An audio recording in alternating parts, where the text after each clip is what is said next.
Yeah. Well, we made mistakes. We'll make more mistakes. We do. We think not so much. We think in terms of not exposing ourselves to any mistakes that could really hurt our ability to play tomorrow. And so we are always thinking about, worst case situations. And there are, on the other hand, we have a natural instinct to do things big, both of us. So we have to think about whether we're doing anything really big that could have really terrible consequences. And I would say this, that I don't worry much about mistakes. I mean, the idea of learning from mistakes, the next mistake is something different. I mean, so I do not sit around and think about my mistakes and think about things I'm going to do differently in the future or anything of the sort. I would say that you may get some advantage. I think I've learned something over the years. I haven't learned more about a basic investment philosophy. I got that when I was 19, and I said, I think I've learned more about people over the years, and I'll make mistakes with people, and that's inevitable. But I think I'll make more good judgments about people.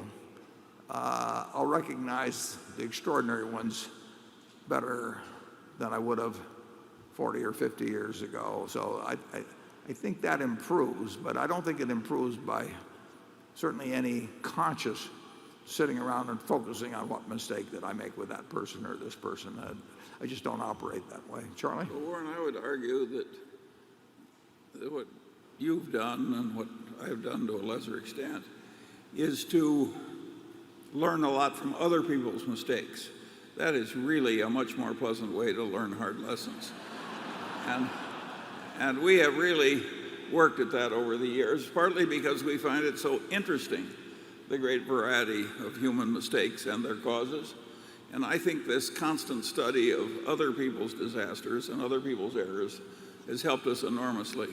Don't you, Warren? Oh, yeah, well, that's true. In terms of reading of financial, I've always been absolutely absorbed with reading about disasters. Yeah. And there's no question. I mean, when you look at the folly of humans, I've focused on the folly in the financial area. There's all kinds of folly elsewhere. But just the financial area will give you plenty of material if you like to be a follower of folly. And I do think that understanding, and that's what gave us some advantage over these people that had IQs of 180, and could do things with math that we couldn't do. They really just didn't have an understanding of how human beings behaved and what happens. 2008 was a good example of that too. So we have been a student of other people's folly, and it served us well.